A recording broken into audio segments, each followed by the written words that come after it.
Ya nos acompaña a esta hora en el estudio en Guayaquil el coronel Lucio Gutiérrez, candidato a la Asamblea, expresidente de la República. Gracias por estar con nosotros. Buenos días. Buenos días, muchísimas gracias, Liz. Muchísimas gracias a ustedes, amigos, que nos están escuchando y mirando.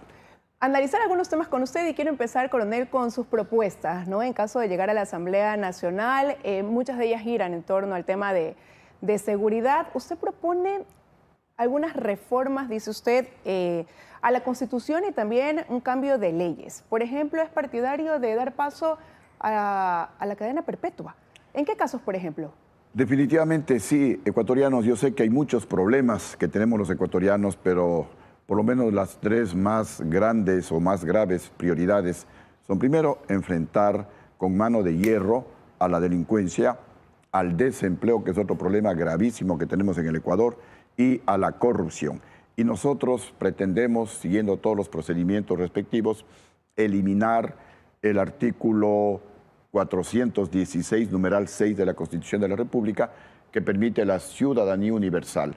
Ese artículo se colocó de manera exprofesa en la Constitución de la República para permitir que todas las mafias del mundo, no solo las albanesas y no solo los carteles de la droga de México, sino de todo el mundo, vengan libremente al Ecuador. Nadie les pide papeles, nadie les pregunta que vienen al Ecuador y le han convertido a nuestro país lamentablemente en un basurero de la delincuencia internacional y en un paraíso de los carteles de la droga. Entonces, esa puerta que se abrió en el correísmo, nosotros, de llegar a la Asamblea con su apoyo, ecuatorianos, tenemos que cerrarla para evitar que se siga hundiendo el Ecuador en la violencia, porque no solamente se matan entre bandas, en el medio está gente inocente, mujeres, niños, personas de la tercera edad que están muriendo. Pero habría que ir a una asamblea constituyente. No, eso se lo puede reformar, se puede presentar esa reforma siguiendo los procedimientos que establece la misma Constitución de la República para reformas como esta, parciales o puntuales. También pretendemos Yo le decía eliminar... usted partidario de ir a sanciones duras. Usted habla de cadena perpetua, por ejemplo, de reformar el COIP. ¿En qué casos aplicar esa cadena perpetua? El Código Orgánico Integral Penal igualmente hay que reformarlo, porque prácticamente todo se hizo para favorecer la impunidad. Se hicieron leyes pro delincuencia, leyes para que los que se roban los fondos públicos salgan de la cárcel y no devuelvan un solo centavo, es decir, para fomentar la impunidad. Entonces, si es que yo voy a la Asamblea con el apoyo de ustedes ecuatorianos, vamos a reformar el Código Orgánico Integral Penal para sancionar con cadena perpetua a todos los políticos ladrones que se roben fondos públicos hasta que devuelvan la plata robada. Devuelven la plata robada y podrían someterse a situaciones de rebaja de penas. Igualmente, sanciones como cadena perpetua para los jueces y fiscales corruptos hasta que devuelvan la plata robada que recibieron de los delincuentes, aplicando mal las medidas cautelares, entre otras el habeas corpus. Porque si no actuamos de manera radical, con mano de hierro, en contra de fiscales y jueces corruptos que se han convertido en los principales impulsadores de la delincuencia, la situación en el Ecuador no va a cambiar. Por eso está proponiendo también una justicia sin rostro. También proponemos traer la experiencia colombiana, corregir algunos errores que se presentaron allá, algunas críticas, y adaptarla a la realidad ecuatoriana, porque no todos los jueces y fiscales son corruptos. Hay jueces y fiscales honestos, correctos, pero que son y pueden seguir siendo presionados por los delincuentes. Entonces la idea es que el juez y el fiscal no sepa a qué delincuente está juzgando y el delincuente no sepa qué juez o qué fiscal le está sancionando. Es para protegerles porque, repito, tenemos que actuar con mano de hierro contra la delincuencia y contra la corrupción. Y también estamos proponiendo cadena perpetua para los sicarios y violadores de niños y la posibilidad de pena de muerte para aquellos sicarios salvajes, porque ya no pueden ser llamadas personas, que decapitan a las víctimas, que descuartizan, que mutilan brazos y piernas. Y yo sé que los defensores de los derechos humanos de los delincuentes van a protestar. Y yo sé que hay acuerdos internacionales firmados por el Ecuador, pero yo siempre he manifestado que la ley y la Constitución las hacemos los seres humanos para que estén al servicio y beneficio de la sociedad, no al revés.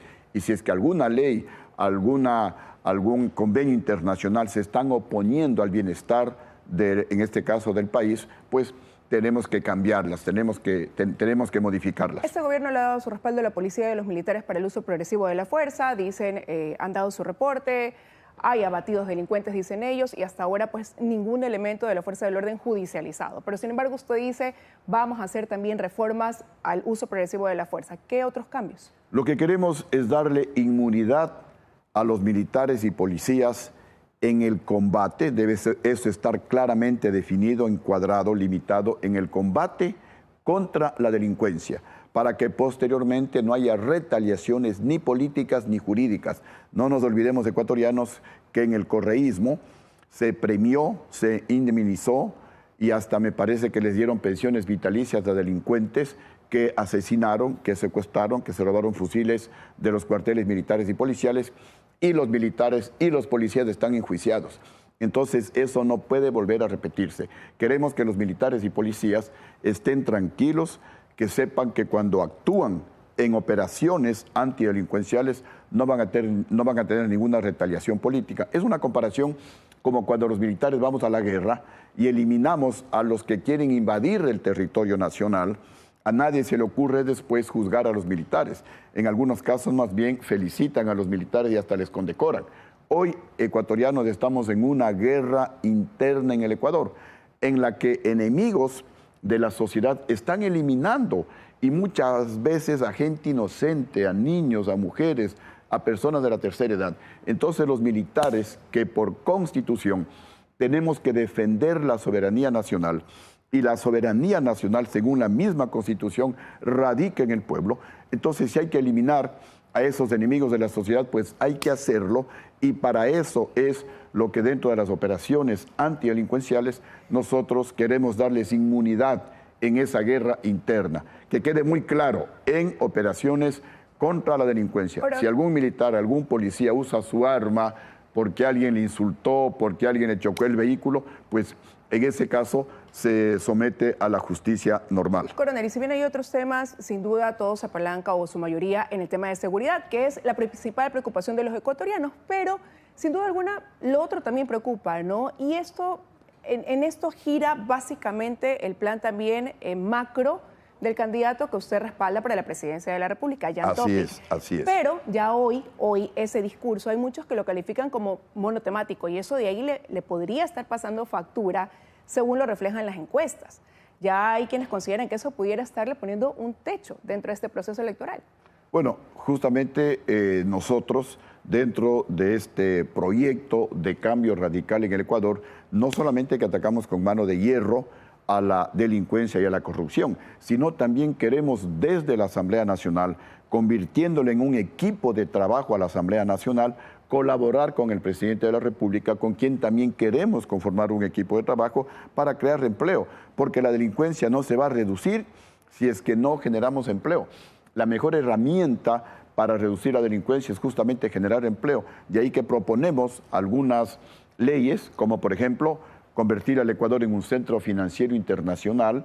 Esto consiste en, a través de una ley, crear la seguridad jurídica para que los bancos del mundo puedan venir al Ecuador y en competencia con la banca ecuatoriana bajen drásticamente. Pero usted le está apostando a Jan Topic y el discurso de él básicamente se apuntala en un tema de seguridad. El resto de temas no tienen la misma prioridad para él cuando él expone su plan de gobierno, ¿no?, públicamente. Bueno, cuando conversamos con él, justamente hablamos de estos temas, hablamos de proteger el medio ambiente, hablamos de generar empleo y hablamos, por ejemplo, de impulsar leyes como las que nosotros proponemos, de convertir al Ecuador en un centro tecnológico internacional para que las empresas de tecnología de punta en el mundo vengan al Ecuador, como Microsoft, Apple, Google, Tesla, inviertan en el Ecuador, generen empleo y haya una transferencia de tecnología a los jóvenes que hoy no solamente que están ávidos de tener una oportunidad, sino que están sumamente bien preparados.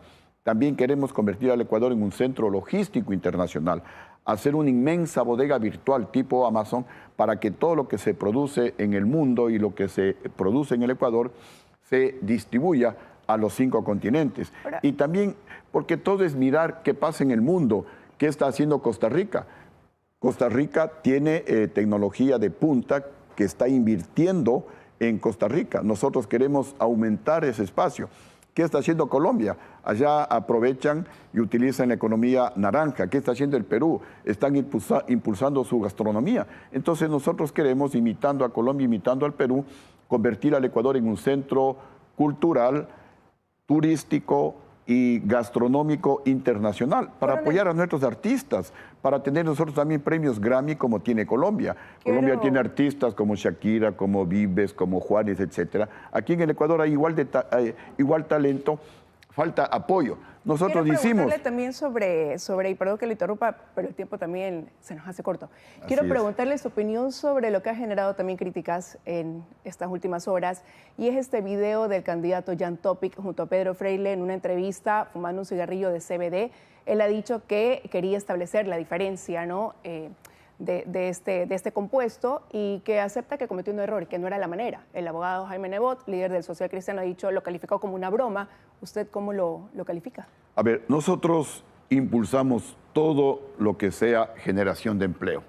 Apoyamos la publicación de la ley según la cual del cáñamo se puede industrializarlo y producir, por ejemplo... quiero que me diga cómo califica la acción del candidato a la presidencia en ese video. Mire, ¿qué él hizo? Ya, en el Ecuador... ¿Cree que le va a pasar factura, inexperiencia política? ¿Cómo juega eso dentro de esta campaña electoral? Yo respeto las opiniones de todas las personas. Mi opinión es que en el Ecuador ya es el momento de dejar la hipocresía, dejar de ser mojigatos, y tenemos que actuar con pragmatismo, y tenemos que mirar qué está sucediendo en el mundo.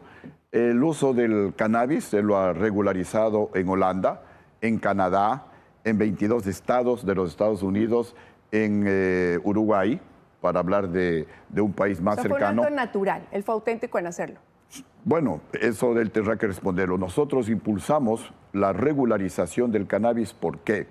Primero, para combatir a las mafias del narcotráfico, para que los que consumen drogas mucho más dañinas, como la cocaína, la heroína, la droga H, etcétera, traten de migrar hacia el consumo del cannabis. Coronel. Segundo, porque en este momento no sabemos cómo se está cultivando el cannabis. A lo mejor están utilizando fertilizantes nocivos para la salud del consumidor. Entonces, el momento que se regularice, el momento que se ponga normas, nuestra ARSA, la Agencia de Regulación y Control Sanitario, va a ir allá a ver cómo están fertilizando el suelo, van a analizar las hojas, van a analizar los tallos para garantizar la salud de los consumidores. Se va a generar empleo, se va a evitar abusos y también ingresos para el Estado, porque en algunos estados de los que yo he mencionado, los ingresos son de varios miles de millones de dólares que luego se pueden invertir en educación para educar a la gente, para que a lo mejor sigan saliendo del consumo del cannabis si es que eso produce daño.